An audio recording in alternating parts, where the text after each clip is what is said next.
Welcome to the Jira Life, the place to find news, events, and interviews with the Atlassian community's movers and shakers. Join our hosts, Alex, Dr. Jira Ortiz, and Rodney, the Jira guy Nissen, as well as the Jira amigos in the peanut gallery, as we sit down and discuss the latest going on in the Atlassian ecosystem. Because we didn't choose the Jira Life chose us.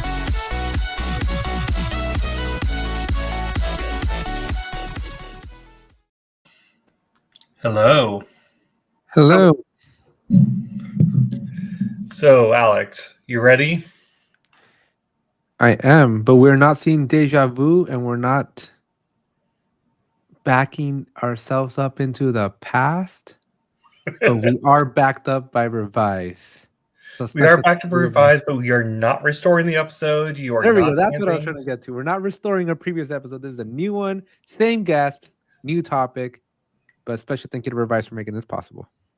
Yep. Boy, I should really script these up. Smooth. No one noticed. None at all. Perfect execution. Yes. But seriously, Peter, Dan, we're excited to have you back because last week you got to do something that I know I was looking on with jealousy from over here. I imagine if I know Alex, he was too. You guys were at Atlas Camp last week, weren't you? Yes, we were. Yeah, we were there for both Atlas Camp and for the following app week. We were there all week. Lots of fun. So, to kind of get started, for those who may not be aware, what is Atlas Camp? What is App Week? What does Atlassian do? What did Atlassian do last week in Brussels? So Atlas Camp is Atlassian's oldest customer or externally facing event, and has been around since 2008. Although the 2008 edition was invite only, 2009 was the first time they went out to the community and actually pulled people into over to America and eventually they sat in Half Moon Bay. That was a really interesting era. But around 2012, was it, Peter, that they moved to Europe? Yes, 2012 was the first one. Then they had they actually had two in 2012, one in US, one in Europe, and then since 2013 it's been in Europe. Yeah, and Europe was a little bit different. And the reason they went to Europe was that's where most of the app developer partners were, at least at the time, and still even to this day, a large amount of partners are based or have a large number of staff in EMEA. And also, as they started to bring customers in, that's where customers were really coming as developers. And you used to see Summit running in the US and then Camp running in Europe for quite a while. And we are here today in what feels like a much more polished and professional Atlas Camp than the rough and ready roasting marshmallows playing werewolf one that I remember. Which one do you prefer, though? They're different. They're different, but so is Atlassian. And Atlassian customers are different. When you're trying to, when you're talking about the adaptivists and app fires with hundreds, close to thousands of people, and you've got thousands of developers. We've got 1,500 partners pushing apps into the ecosystem right now. You've got plugin vendors and you've got customers on top of that. It's a very different audience to speaking to a room of 200, 300, 400 people than it was the 60, 70 people where everyone knew everyone else's faces and whoever wanted to present would just get up and plug their laptop in. There was a notionable schedule, but yeah, we didn't really keep to it. And Matt Dorr, who I think is in the chat, was ever present in the background, bringing a full desktop PC, there's a monitor and everything, just sort of holding court in the back of the room. It was a different world, but the objective was the same: to connect the developers with Atlassians where they're thinking and getting Atlassians into the room to hear what's going. It has become a little bit more broadcast. There's a lot more stand up and hear the message and hear some Q&A at the end. And the session variability you've not got the same panels that used to exist, or the informality of the unconferencey bits of, hey, I'll jump up and fix it. I remember back, it must have been 2009, Mike Cannon Brooks just grabbed my laptop because his was broken, opened it up and says, I hope there's nothing on here I can't share, as he plugged it into the projector for all to see. That sort of thing has gone, and that's the only thing that feels like it's left, is that small, close-knit community. But when you've got thousands of people, I'm not surprised. It's really hard to grow a community feel like that without losing touch of the people that you're working with. It is partly like you had the Atlas Camp as it was, kind of now is what they try to do with App Weeks. So you had Atlas Camp was the first 2 days of the week. The rest of the week was App Week, where it was more developers connecting with developers, doing some workshops, but mostly just hacking, coding, trying to figure out, grabbing the right Atlassians to solve their problems. That was more how the Atlas Camps of old used to be. Now the Atlas Camp is indeed, it's a developer conference. It's focused on Atlassian broadcasting what's happening for developers and getting some feedback. But if you really want to get into the nitty-gritty, dirty developing, then you need to be at an App Week, because that's where the Atlassian engineers are going to be and your app developers are going to be. Yeah, App Weeks, what used to be called Connect Weeks, Yes. going back in time, they really were an aim of trying to get back with the engineers, because what we did lose with the Atlas camps around Europe was the engineers working alongside working on my app, working with me and seeing the errors that I see in my environment and what I'm building, and getting a taste for consuming the stuff that they push out. Because it's really strange being on the, hey, we were building this thing on our side of the fence and let's kick it out and it works for everyone, right? Not so well. And actually getting to see that come together, that's fine. And App Week has changed, Robert. The way in which it's changed is that it's become more workshopy. So what you've seen, rather than it just literally being 2 or 3 days of Atlassians in a room with developers and the Atlassians mingling and mixing with the companies building their own products, and then having intermissions like lunch and in the evening where we just get together as a group, now there's actual workshops. And yeah, there is sit down and build your first robo agent, or here's moving into Forge UI, or here's how you move. And let's face it, it's all Forge. No one's really sitting here telling you, here's how you can migrate from Forge back to Connect. Or have you thought about building a server app? It very much is in the service of driving forward to where Atlassian is trying to get people. But these are the windows in which you don't just have to listen to the dev videos. This is when you don't just have to pull the documentation or listen to even an Atlas Camp talk. You can actually get and sit down and play with it. And what Atlassian hope in return is that those developers will go back to their companies and seed that information into the rest of the community. The thing that I've noticed disappear, and it's the thing I brought up last time with Peter, is there's a bit less partner helping partner, and people looking. You're sat in your clusters, and your people will work with your own people, and then work with Atlassian, who might tell you someone else has got the same problem, but there's not a common. Let's sit down and work together on these particular common problems of, hey, I've got this similar problem. Let's see if we can figure it out. What there is, though, is there still is the demos. Demos are great. And at the end, everyone stands up, or who wants to, will stand up and say, hey, this is what we managed to achieve this week.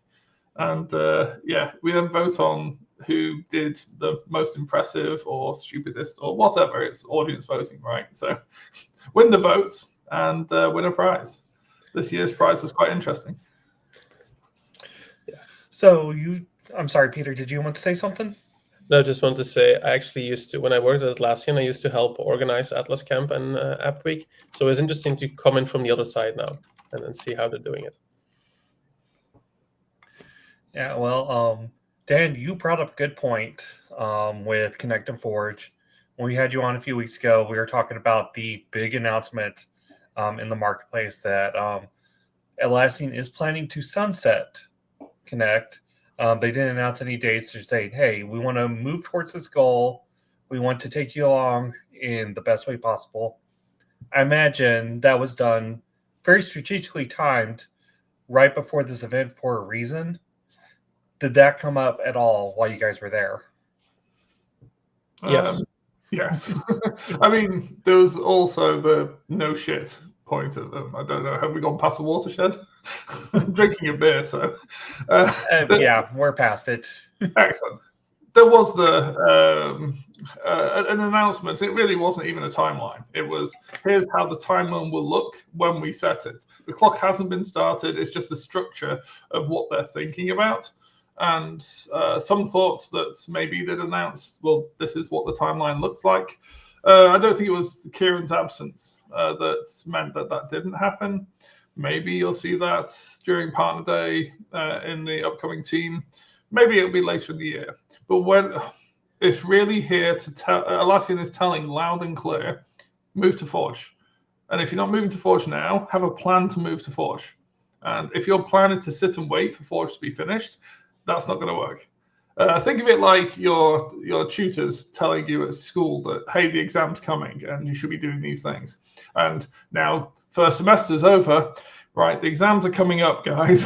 Get on with it. It's that little bit more of a nudge to, you should be doing these things. And you know that all the students at home are getting drunk instead and not studying. And so this is the moment at which you want to be sitting up and stopping that and taking note. Atlassian is being forthright in saying that Forge is the future.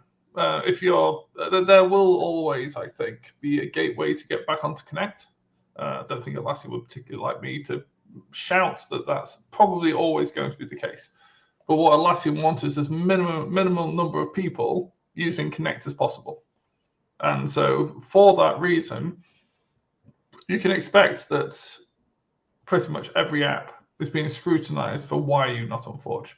Why aren't you sitting within Forge? And even if that sitting in Forge can just be Forge Remote and Forge Connect on Forge is a valid path to get Atlassian off your back's a strong word. But in order to get people along doing the right things, I would advise that anyone who's an app vendor who wants to be in Atlassian's grace and favor, not be on Atlassian's pain list of people that seem to be digging their heels and resisting. And we know that we all have those lists, right? Even when as companies, we have those. These customers are just pains in the asses. If you don't want to be on the list of that, then you need to have your story around Forge by now. And by now, I meant last month. Because now Atlassian is going to be coming around, tapping you on the shoulder and going, great, what does your future on Forge look like? And you need to have slightly better answers than we're waiting for everyone else to go first. So remind me again, does Forge work on DC? No. Forge is cloud. But DC It's ain't going basically, anywhere. Alex, the same story that we're telling people with DC. Like, look, if you're on DC, great, fine. That's a perfectly valid thing. But you need, as an admin, to be studying cloud and learning cloud because it's not going anywhere today. It doesn't have a timeline to go anywhere. But Atlassian has made it very clear that the future is cloud. It's kind of the same concept here. They're using the same playbook for Connect and Forge.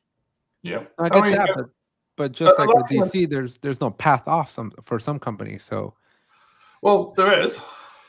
There's maybe the path isn't off to Atlassian Cloud. You haven't met the U.S. defense contractors, have you? I have. That's why I've yet to find, and that's not quite true. There are organizations I can't talk about, but I've yet to find in the vast majority of cases. So I'll give you an example that never is going to move off DC, and they're actually never moved to DC. They're still on server, and they're just sitting there, and they're air-gapped. They're double air-gapped. The centrifuges running inside of Iran, way away from the internet. You cannot access them except through two air-gapped networks, and you can only read by disk between the two. They're never going to go to cloud. They're not connected to AWS. They are not in any FedRAMP there or the FedRAMP-like thing. They are nowhere, right? There are very, very few of those organizations where there isn't a single bit of Sorry, no comment, Robert. There isn't a single bit of the of their organization that hasn't got some cloud in it somewhere, and that's what's changing. Banks, automotive, government departments. Think literally every 3-letter department. I have no doubt that they're gonna change, but the timeline to change is undefined right now. Well, that timeline. Well, kind of a global pandemic sort of. So. This is taking a wild track off, but let's do it. That's what we're here for. So Forbes did a survey of CIOs, global CIOs, of what was the thing that drove your digital process and digitization and getting into the cloud and using cloud. And it used to be things like money and budgets, or even that's the trends, zeitgeist, competitors. COVID is the number one thing that drove them to banks were allowing people, their customer services have put customer data on the living room table in people's homes, surrounded with your dog and your cat on a laptop that might have had some vomit on it at some point in the last 20 minutes, with noises in the background of who knows what, while you're talking about customer sensitive data, accessing it from your laptop in this living room. And so, I am not advocating. I read that as Don't listen to Sean. He likes to come in and stir the pot every once in a while. Sean is our heckler. Yeah. But what it really means is that actually, impossible is only impossible to the bounds of imagination. These rules that we set, only the constraints of them we work within because of the rules, and quite often we forget that we made the rules up. Those rules are just arbitrary. I told Atlassian this because Atlassian have taken GDPR and customer data really seriously, as they should. I'm a big proponent of GDPR. However, their interpretation of it means that only Atlassian can touch the customer data, even though it's my customers as well as their customers. They have no agreement in place to have flow down controllers with their partners. And because of that decision, that's what means that I can't get an email address to a customer. And so the rules that have been set mean I can't do this. But let's not forget that the rules were arbitrarily set to serve the purpose in the first place. And so we're finding organizations are breaking out of the mold. There's a large swathe of people pushing for a return to the office. That's nothing to do with security and compliance. That's not what's driving that. That's presenteeism, and that's also force of what people can do and what CEOs want out of their workforce. Frankly, they don't like paying for empty offices. Who knew? And also, there's this mirage of how we get work. We can get onto the how we get work done later, but watch out for those organizations that have got big RTOs, especially 5-day RTOs, because those are the ones that are going to need the most help to understand how to make the most use out of Atlassian. Because Atlassian is very much driving into this system of work.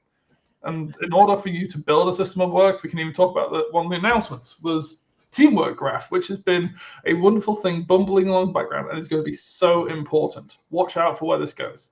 This is going to be this is the knowledge and information layer. Think of it like the memory of Rovo. I can imagine this in the fullness of time replacing the database inside of Jira. It just knows and connects your data in a knowledge graph, not in a set of SQL tables. As it does this, then you can surface that information in order to support your way of working. Well, that's great. How do you work? Well, you've not figured that out, right? Because you've just pushed everyone back in the office, because if you can see people, then magic happens. And you end up with serendipity and other words that flow out of water cooler conversations and all of these other reasons for moving back to the office, which means we don't know. We don't actually know how these teams work. So how on earth can I configure my tools to support an unknown? Well, they've got things like Rovo and AI analysis that will pick up patterns and sort of suggest things and create those sort of elephant paths that allow you to go, hey, this thing is obvious, let's do those things. But yeah, that's going to be a real struggle for Jira administrators of the future to really build configurations that support teams if they don't understand how their organizations work. So heads up, partners, find those RTOs and go and help them, because they're going to need it. No, absolutely. Because usually when I try to help a team out to stand up Jira for the first time, my first question is like, what does your org chart look like? Right. And because we're like, we got to figure out who's a decision maker, what kind of Jira project should we create? Should they be team focused, product focused, department focused, right? Like I'm having a lot of these discovery calls and a lot of the teams are just like, we're expecting you to tell us. I'm like, every business is so different. I don't know. I gotta fish it out of you. But they don't know. What does your org chart look like? And the other question that no one ever has an answer to, and this is something that you have to work with them for the next 2-3 weeks, is, okay, how do you do stuff today? Yes. How do you get work done? Atlassian is a work management product. And so I'm always surprised how many orgs cannot answer that question. Stuff does get done. Obviously, they're still in business. Hopefully, they're profitable, but they can't answer how they do what they do end to end. Okay. I know, Peter, you're itching to talk, but Yes. Stop heckling. This is not a team. I don't ask for team managed projects first. I ask for you like the group, not the concept of a team managed, because we don't use those. All right, Peter. I do. I do want to go back to your. I want to go back to your original question around DC, Alex. So some of the conversations I had with solution partners at Camp were about, okay, what's happening with data center? Like where is data center? There was a data center booth at Camp, and that was about it. And I told them, look, your data center is a burning platform. Atlassian is going to be a cloud-only company in 10 years. But I do see an opportunity for 1 or 2 partners to go full in on data center and keep supporting all of those data center instances for the next 20 or 30 years. And like basically buy up all the data center connect apps, do all of that maintenance, keep those things running. Simply like you still have COBOL programmers around who help banks in their mainframes. Oh yeah, absolutely. Because like when I was in the defense world, we had doors, and you had doors since the 60s and 70s, and you have to keep it, and you're still using it because you need all the historical data. So it's an opportunity, but it's a very specific opportunity, and you won't get any support from Atlassian in the future. But a lucrative one nonetheless, though, because these enterprise companies I'm assuming, are willing to pay deep money to keep their systems working. So just like we talked about with Forge, we're going to see a large push from Atlassian on partners to get.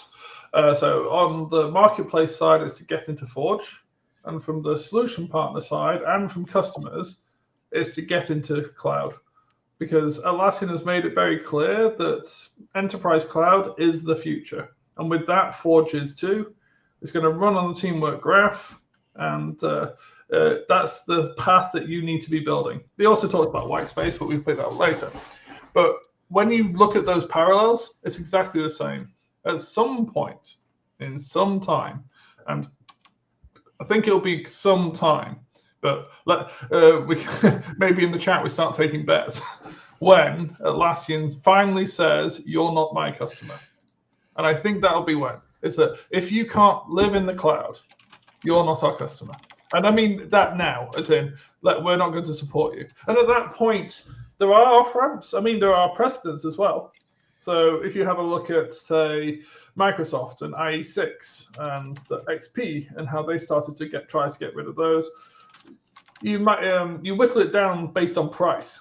There were literally government departments paying millions of pounds for millions and millions of dollars in order for Microsoft to continue support, not even features, just keep it on. And they even stopped the support at one point, and instead they by the end they were saying, we're just going to keep the Windows activation server on, and they've even flipped the Windows activation server to just true. It's like, fine, please just go.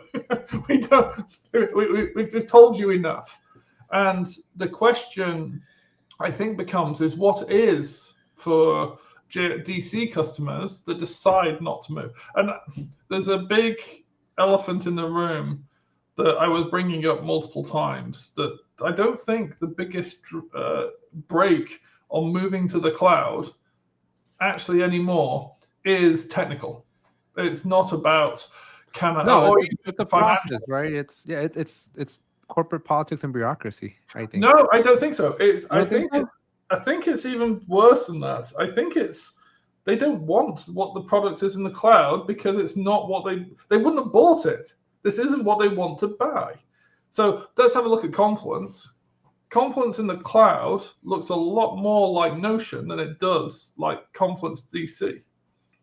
But these people are all using Confluence DC and are happy with Confluence DC, and you're telling them to use an imitation of Notion. They're like, well, I don't want to do that. Maybe I want to use SharePoint instead, or pick your favorite other product. Maybe we just don't want to do that at all. And I don't think that where my stuff is hosted is as much of a problem anymore. And I don't think what I'm billed or how I'm billed or whether it's a subscription, all of those things have faded away majoritively for customers. It is now expectation management, because what they're getting isn't what they want. And that's a gauntlet for Atlassian to deal with, because a large amount of their customers do, and their future customers do. And the question is, how do we get and sell to those customers? Because let's face it, if they're moving off Confluence DC, they're moving off to something else, right? How do we get them to want to buy Confluence Cloud? Wait until they see that new Jira UI. I do want to get something here, because you mentioned server, some customers that are still on server, and you think eventually data center is going to have the same fate, where you're going to have the customers that are die hard on DC. Yeah. The problem I see with that is DC subscriptions are just that, subscription.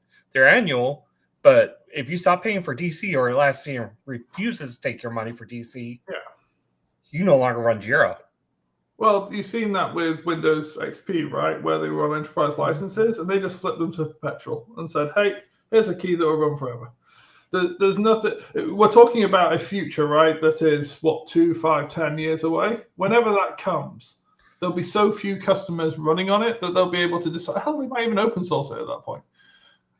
There's a million different ways that you can no longer have. I mean, we're starting a coalition of open source Jira developers. I hypothesized in a pub after a large amount of very nice Belgian beer that. Thanks to SCO, the SCO ruling with Unix of saying that an API can't be copyrighted.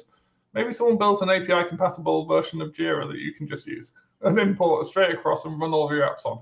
It would be a mountain of effort. Perhaps there's an AI out there trying to work it out right now.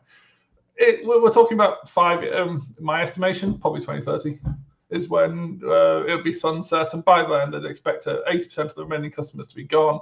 And that last 20% they don't really care about they're never going to fit in our future. So we're going to have to tell them, find a new home. Yeah, by 2030, they've already cranked up enough of the price increases to make up for it anyways. Oh, indeed. I mean, there's carrot and stick every time. Yeah. Peter, come on. It's all you, Peter. So let's focus on the future for a while, because that was one thing that was really clear for me at Atlas Camp, is the future that Atlassian sees and where they want to go. And it is beyond products. It is beyond Jira, Confluence, Trello, Bamboo, Bitbucket, whatever. It is to a true platform based on, supported by Forge, supported by Teamwork Graph, supported by all the different products. But across all of those products is Forge. Across all of those products are the apps. Different pricing models and those kind of things. But they're really looking into breaking out, instead of with a single product, with a full-on platform. A platform that's called the System of Work. And on top of that system of work, we're going to be building apps. Atlassian is going to be building apps on top of those things. Think of it as an Office 365, but for working together. And yes, you'll have things you can track in Jira, and there will be documentation in Confluence, and your code will be in Bitbucket and those kind of things. But it will all be part of that single system of work, that single Atlassian platform, or whatever you want to call it. And some teams will use it for certain things, some teams will use it for other things. And I feel that's where the future they see. And that's also where something like DC no longer fits. Because DC is a product, it's not a platform. And they really want to build out that platform. And then they want partners to build verticals on top of that platform. They want to go broad, and we, as partners, should then go, what do you say, high, deep, whatever. But basically, that's how I came back from Atlas Camp, is that's the future Atlassian is painting for us, and where to see partners be successful and not. And I actually like that future, to be honest. I think going into the platform full on and thinking about it much broader than just these products brings a lot of new opportunities, brings a lot of new ideas and functionalities, but also a lot of ways to expand beyond software development, beyond project management, into all kinds of different verticals and industries and whatever you want. Because suddenly you're no longer talking about tracking issues. No, you're talking about getting your work done, figuring out how you work is the system for them. And so that when Rodney and Alex, you go in, you don't have to ask them, so how do you actually work? They already know because they've already have the system of work set up. There's so much things Atlassian can do with it, and I think they're just the cusp of what like this could really, really be, especially if you combine it with AI and the way they include Rovo and everything. It's a very, very, in my opinion, it's going to be a very interesting 24 months. Like the next 2 years are going to be very interesting. It's going to be lots of change, but in a good way. I think it's worth pointing out, and Phil, I'm guessing Fox, because I've heard Phil that. Fox, yes. I've heard those dates before coming from his direction. So, and unsurprisingly, I agree. I think 2030 is probably the mark that I would put down. But frankly, none of this matters. None of this isn't what Atlassian in any of their senior meetings are not talking about what do we do about DC. They're talking about how do we get more people to cloud. It is all about cloud. This is all about Forge. And if that means talking about DC in order to get them to the cloud, then the conversation is a good one. Very, very few people in Atlassian will be sitting here talking about what do we do about DC behind. Very few people are thinking about, well, what about the apps that don't migrate to Forge? All of the focus is on how do we get everyone over to this path, and then the question will come up. What do we do with those that leave behind? And any time that there is an anchor or a friction or a pull to talk about sticking around in the past or handling stuff and problems that remain in the past, they're all about how do we remove that friction to make a move.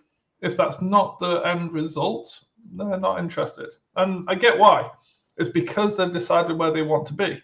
They've painted this beautiful nirvana in their minds as to this is where we want to be, and they want to take customers with them to that place. And not all customers will go, but I think the vast majority will. And not so.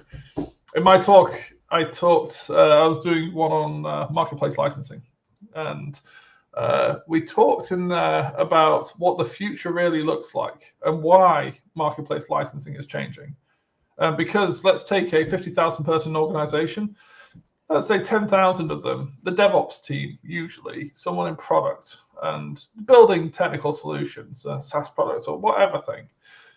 Engineering will sit quite happily inside of Jira, but you have this throttle that's holding back the apps because for, let's say you fit 27 apps because you're plugged into Jenkins, you're doing some stuff with Azure DevOps, and you've got some pipeline-y stuff in. And you've got some metrics and dashboards that are all focused around your space metrics or whatever you're using.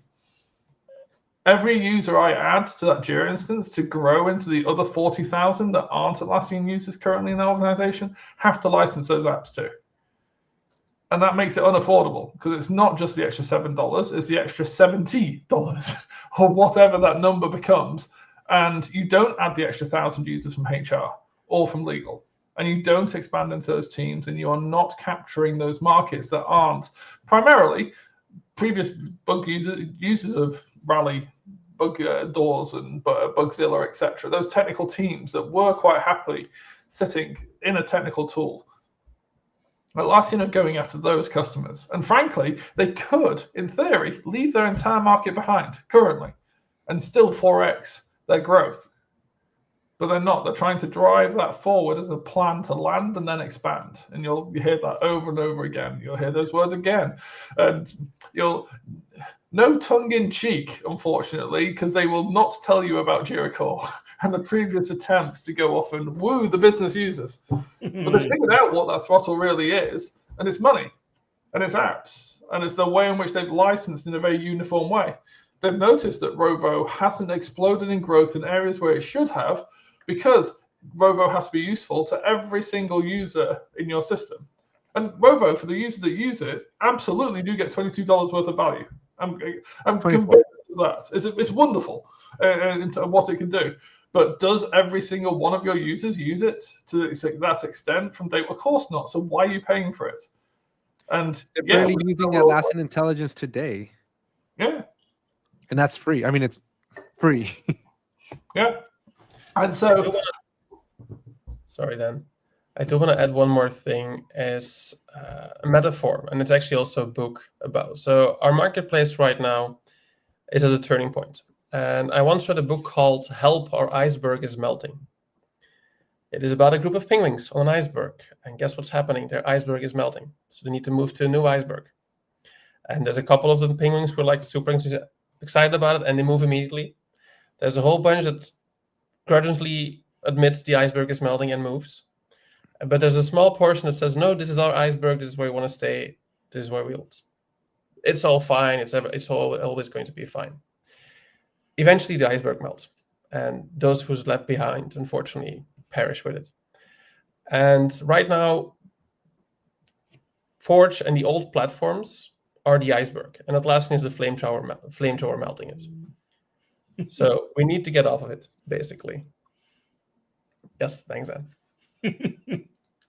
And the painting, like the future dip painting, it's very bright. It's a beautiful iceberg. They're moving us to. We don't know all the details. We don't know how much of the part of the iceberg underneath the sea actually makes sense and what it means for us. But we, as partners, you don't really have that much choice. You either stay on the old iceberg that's melting, or you move to the new one. And you hope for the best. And you look at the opportunities and those kind of things. But it also means making a mental shift to, okay, cloud, platform, Forge, everything. And it's scary as hell. And that is something But Atlassian decided to melt the iceberg. Yes. This was not needed. Oh, that's not true. You think data center needs to go away?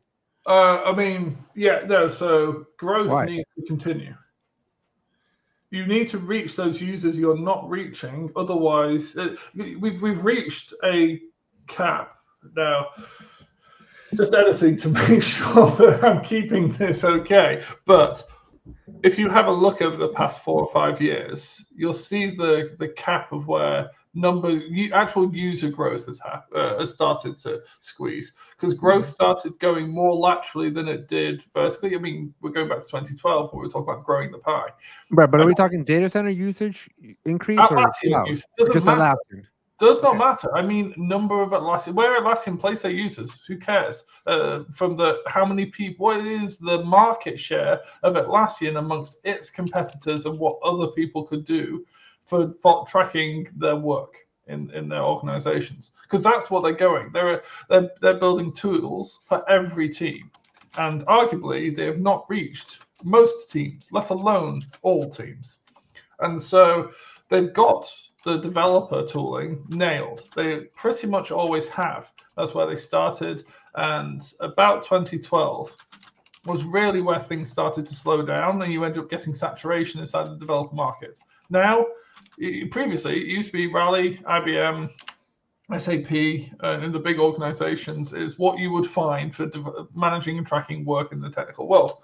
Atlassian became you don't get fired for buying IBM, and you have people who run away. People were competing and have been competing for quite some time on technical tools with Jira.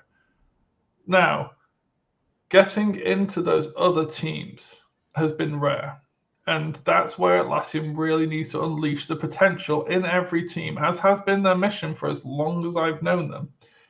And okay, so let's assume that you do want to achieve that. Then if your pie stops growing, and instead you have to go horizontally with things like Jira Software and Jira Core, and then you have to go into a different dimension, but still hitting the same people with JPD or with Jira Align, etc., you're still not reaching those users that you need to. You have to make a change. And moving to the cloud isn't really that change. Moving away from the licensing model is that change. But what unlocks that is apps then not needing to be paid for every user, and being able to drive that into a space where Atlassian can control the cloud, and being a SaaS company like most organizations are today. Today, if you were building Jira today, you would be building Jira in the cloud as a SaaS product. You wouldn't be building it as a behind the firewall installation and expecting people to run this on their service. But Atlassian doesn't have a brand problem. I don't think that their growth has stalled because people don't know of Jira. I think their success is what's caused them to stall because people don't like Jira. It goes beyond Jira. The thing is, you take a step back and look at this holistically. It goes beyond Jira, Confluence, Data Center, whatever. Those are products. The future for Atlassian is as a platform. But talk to a normal person on the street and they will call it Jira. They know Jira. They don't know Atlassian. They know Jira. That's why Atlassian is now sponsoring Williams' F1 racing team and not Jira. It is to get. I get that, right? So I get that, but still, people have a bad taste of Jira in their mouth, and that's why they're not on Jira. Everybody that needs to be on Jira, they're on Jira. Everybody else, they're using a different tool because they didn't like Jira. Well, why didn't they like Jira? I have migrated so many. Their success of their. No, no, Alex, no. No one cares. What makes Jira great is their software roots, right? And people that aren't using Jira don't care for the software capabilities of it, which is why Atlassian is investing so heavily in getting away from the stigma that is software and issues. And you're almost there. My theory. When you say it's the software roots, what do you mean? The development part of it, right? Like the fact that Jira is for software development. What makes it for software development? Well, first of all, the title that it used to have 12 months ago, right? But in general, the concepts of it, of the epics, the stories, right? A lot of the agile. That's agile. That fits inside of SAFe, which manages work inside of large organizations. What makes that for software? It's just the foundations of it. It's how Atlassian has structured it and advertised it in the past. I'm not saying it's right or wrong, but right? I don't quite agree with you, Alex. I do think there are plenty of people in the world who do not like Jira just because of Jira, but I often think it's more because way back when they had a Jira instance that was configured horribly, like broke every word we have, every rule, every rule of thumb, everything me and you have ever taught, and just did things the worst way possible. And people had to try and work with this tool. And now when they think of Jira, that's what they think of. I think that's why people hate Jira. The people I looked at, they look at like ClickUp, right? And I think this will be a great episode when we talk with Brittany. And I think Matt hit it here, right? Like Jira, I love Jira because of all the rules it has. People hate Jira because of all the rules it has. Like I go to ClickUp and I'm like, I'm so lost in ClickUp because I'm like, what the heck? I can do this? I wish Jira can do that. And like you can do anything. And it's like Jira just does one thing really well. I don't think that the people who hate Jira are the customers Atlassian is looking for or aiming for. Who are all these people? Why rebrand then? They might eventually rebrand it. Who knows?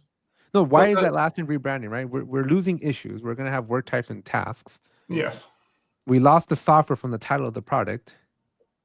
So why are we going through this? I don't know exactly so, because it used to be called just Jira, capital, all capital, and then you had Jira Greenhopper, which a lot of people. Yeah, but you're talking way back when nobody even knew what Atlassian was, nor Jira. Yes, but they still hated it. Now, so let me introduce you to Conway's Law. This is the reason why you hate Jira. Well, first of all, just to be clear, Atlassian, you're listening, I love Jira, not me. Oh, sure. Don't fire me from all the things that I do for Atlassian. I love it. I agree with Sean. It's the implementation people hate. It's not the tools. Yes. So, your tooling is a friction. It should be a supporting part of your journey, right? If you open up your tool and you have to create an issue and you have to file a new bug that requires 40 fields, and you only have 20 of those field data, it's a pain in the ass to fill the 40 anyway. Let's say half of them could be filled in automatically. Half of them you don't even have the answer to. You have to go off and find those answers to. And it turns out that most of them aren't needed anyway. You're going to be thinking this is a horrible tool. And the problem is that you've not got a horrible process. And so Conway's Law is what describes, it's back from the 70s. It's Conway stated that any tool, any technical process will mirror the human communication process behind it. The amount of times in my history where I've gone into an organization and they've spent £1 million installing Jira, which includes spending half of that on configuring it to meet the tools. That's what we do all day, right? 5 years on, people are hating it or throwing it away. How much have you spent in the last 5 years in modifying it or talking to the teams that are using it, evolving it, being agile, not just about the work you do, but the tooling that you have to support it? You don't have tech debt, you have tooling debt. And you're throwing away a thing that you invested in, and now tell me you still work the same way as you did 5 years ago? Rubbish. But I definitely think we went sideways on this conversation though, because we're talking about like Atlassian making like Jira appealing to new markets, like or trying to enter new markets, right? Those people aren't coming with this stigma, nor do they have these process problems. Absolutely, everyone's got process problems. Everybody does, but it's not attributed because of Jira. Like they're not picking Jira. They're not picking Jira yet. because of their. Not yet. Yeah. I mean, the amount of times I've walked into, and I sit in lots of CTO and CIO forums, and I hear constantly, "We hate Jira" or "Jira's crap," and you ask them, "Okay, so why is it rubbish? What is it about it?" And it's always the issue. There's too many custom fields, or there's too many things out of fill, or the workflow. That's everything in every other tool. I can't. When they get told, you know, you can change that, right? You literally just click to change it, and it'll be quicker for you to click to change it than it would be for you to migrate to a new tool. And I tell you now, you move to a new tool, and that tool will either be as flexible as Jira is, which will require as much configuration, or it won't be as flexible, in which case it's going to tell you how to work. And if it tells you how to work, you better damn hope that it tells you how to work the way you want to. Otherwise, you're going to be stuck and you can never modify it. Which is why people start or end at Jira. And people that keep moaning about Jira are people that didn't answer that very first question from this very first part of this call. How do you work? How do you get work done? What do you need to share? How do you communicate? You don't know that. You don't know how to tell your tools to support you. Imagine having a PA and you're like, good luck, figure out how I want my diary done. I'm just going to shout at you and tell you you're rubbish until you get it right. No, I've seen that way too many times. Ridiculous. Yeah. I built a custom solution for a team all in JSM. Works really well in my opinion, but they wanted to move to Airtable, and I'm like, guys, the fact that nobody uses the JSM solution I built isn't because it's in Jira, it's because the people suck, right? Just putting it in Airtable, you just tripled your bill, and nobody's still going to use it. So people, process, and tools. You need all three to sustain a good workflow.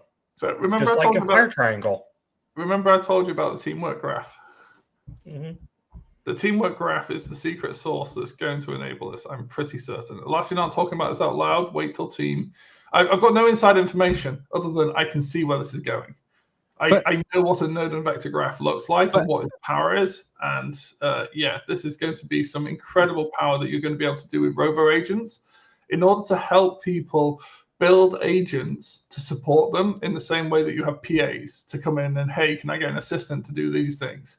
And that teamwork graph that connects they've changed the issue verb to work because it's a better representation of that core hub in the middle. But there's going to be tons and tons of new verbs coming out. But how does this teamwork graph help with toxic company culture? Because it's organizational knowledge. Toxic company culture finds power in holding knowledge. The knowledge is going to now be in Jira and accessible by all, which means that toxic individuals, which are people who want to go off and build their own domains or go off and try and make themselves the keys to the kingdom of I know this and I'm the path to here, can't do that because the tooling has got the information and can surface that however you want. Those toxic things that hold you back, getting those answers from things that used to be, oh, you have to wait for Tiffany, but she's on holiday, or Steve, but Steve hasn't got any time for you. You can now start self-serving, and Rovo really is going to start moving the dial on that. We've seen it do it already inside the software domain. When you start seeing your tooling understands how you work better than you do, and if you want an example of how quickly that'll happen, you must all know about why Target no longer send congratulation bundles to mothers. is because they used to send it based on purchasing habits, and they used to know that a lady was pregnant before she did, and ultimately outed someone to to her father at home, going, "Your kid's pregnant." Yeah, they don't do that anymore. But the power is already there. That story's 10 years old. Think about where we are now with LLMs that can now layer on top of this and give us access to that organizational data mine. Data now is as much of, so CTOs in my zeitgeist, in my world, we're talking now about, hey, we all got an engineering past, right? And you end up the head software engineer becomes the VP of engineering, becomes the CTO. It is as now important for the CTO to have a good understanding of data science and data modeling in order for them to be able to understand how to pull all of this stuff together, because your data layer is even more important now than your engineering, because AI is rapidly starting to redo that. And so I see where the team graph can go. I see where it's being used by other organizations. And when you don't just have institutional processes in place and tooling that's built on top of it, when you have a data layer below it, that's your data lake of what knowledge do we have, our institutional knowledge. So Peter doesn't need me around to answer questions. Someone who off the street we could hire and say, hey, go and ask it questions about what we do, how we do it, where we go, and how it all connects together. And maybe I built my dashboards and now you want it in a report. The different representations come from the same data source. This now flexible data layer below it becomes so powerful that it's going to blow anything you've seen Atlassian do before behind the firewall out of the water.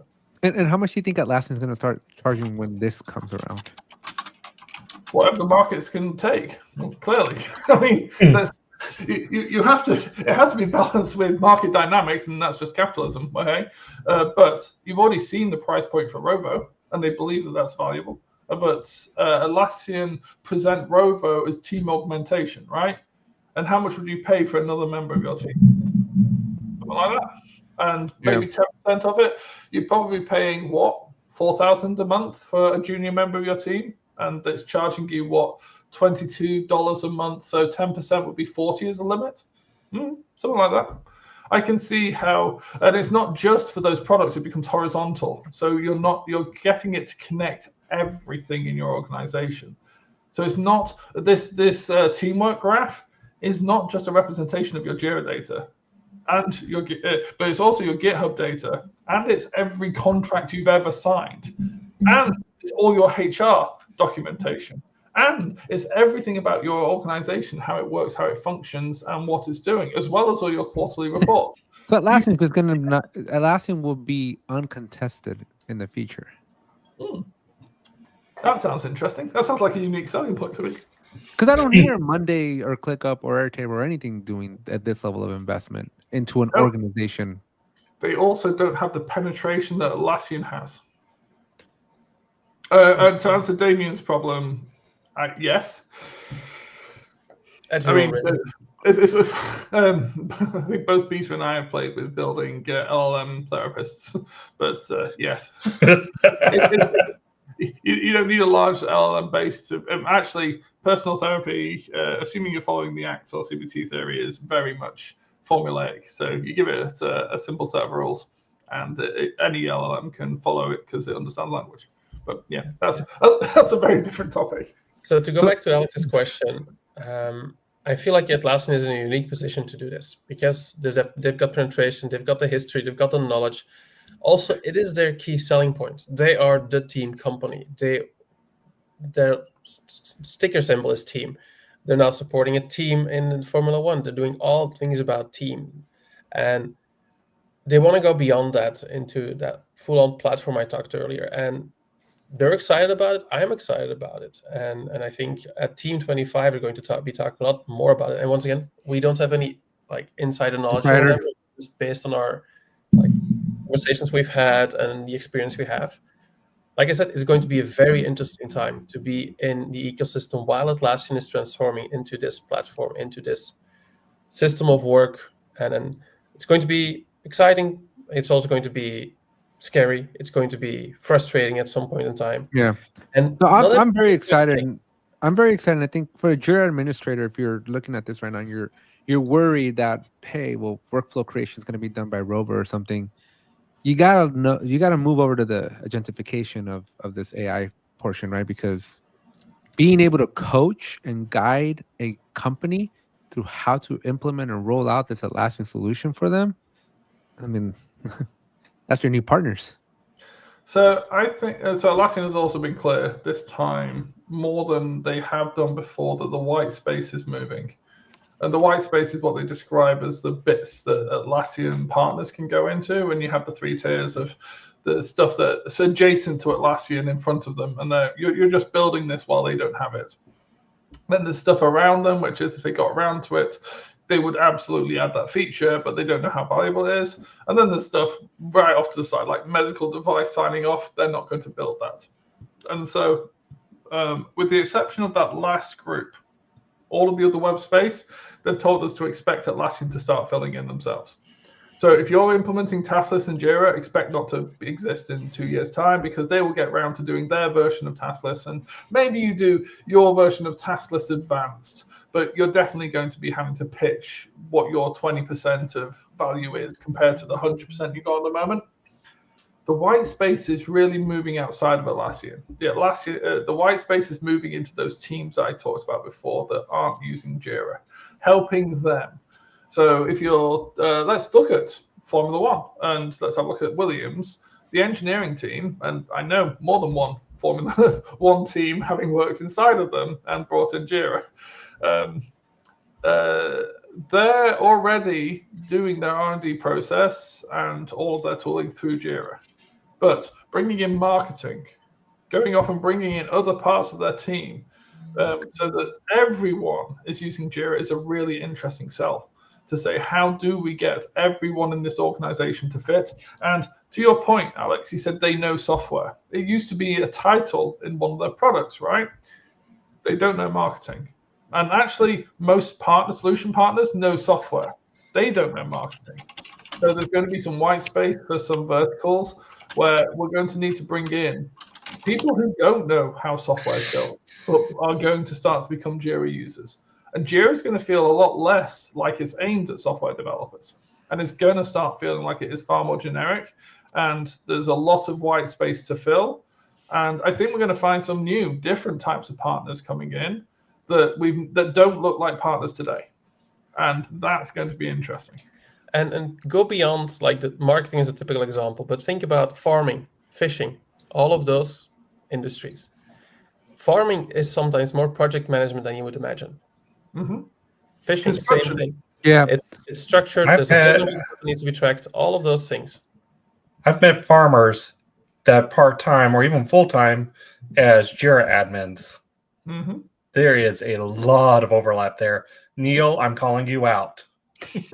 shots fired. Yeah, no, it's definitely an interesting topic. I did a Jira for Marketers series last year for Atlassian, and we were like, hey, well, where's Jira for lawyers and Jira for contractors and Jira for like anything, right? And we're like, Jira for all. That sounds like a good end. I mean, it is. I do want to thank, we are getting it to the end of our hour, and I hate being this person because we've got a great conversation going. But Peter, I do believe there is something you want to share real quick. That is true. If I can get my slides shown, and I can talk about. Thank you. So if you like the conversation Dan and I are having with Alex and Rodney, you can have one of those just for yourself, a full hour with both Dan and myself. By simply scanning this code, you get a free call with us. And if you book that call in February, you might win some Lego. We gave one of these away at Atlas Camp at the Atlassian Community event, and we'll happily send one of these Donkey Kong Super Mario figures to wherever you are based. It's our way for us to give you more information, give you more insights, for you to learn more. So I would say scan the QR code now. Thank you. You wouldn't happen to have the link that we can just drop it in the chat too? If you give me 1 second, I'll give you the link. Yeah. Yes, I will. I have found, because I do QR codes for my live trainings, and I have found that people or on their computer or on their phone doing this. So to scan themselves is kind of hard, but dropping in the link will definitely help us out. But this is cool. I would say, folks, I talked to a lot of people in the Atlassian ecosystem, and the knowledge that these two individuals have is crazy, just pure crazy. Absolutely. And to be clear, we can't. We put it into the private chat because we can't. We'll have to put it in. Yeah. There we go. But to be clear, what the call is, you get an hour free of our time. It's we don't sit here selling to you. We just start straight off the bat and say, what are your problems? Let's see if we can fix it. And frankly, if we can help you enough in an hour and you don't need us anymore, then you don't need us. And we're really interested in hearing the problems that people have and what people are trying to do out there in the Atlassian ecosystem right now, because that helps us make sure that we're serving you guys best. Check out that link. Thank you both for being here. You're welcome. Thank you for having us again. Before we go, just a few programming notes moving forward. If you follow us on LinkedIn, or first off, if you're not following us on LinkedIn and you're interested in the space, what are you even doing? Definitely give us a follow. But if you have been following us, we made the announcement that I will be taking 3 weeks off from the podcast while I recover starting next week. And we were fortunate enough to get some great guest hosts for Alex to keep him company while I'm gone. Next week, we have Brittany Joyner, and I think we're actually ready to reveal Brittany and Alex, Trello and Jira respectively. We're going to have them look at things that are not Trello or Jira. It's going to be a fun episode. Basically, the title of next week's episode is a look at the competitive marketplace beyond Jira and Trello. So Brittany will be on, Alex will be on, and they are not going to be talking about Jira or Trello. They'll be talking about Airtable. They'll be talking about ClickUp. They'll be talking about Monday. They'll be talking about Asana. What software is out there for project management that isn't Jira or Trello? Mm-hmm. I'm sure we're going to go back to why Jira is still the best, but just looking up the following weeks. We've got Josh coming on the week after. He's been a guest on the show before. I think we've got him talking something about workflows, if I saw that right.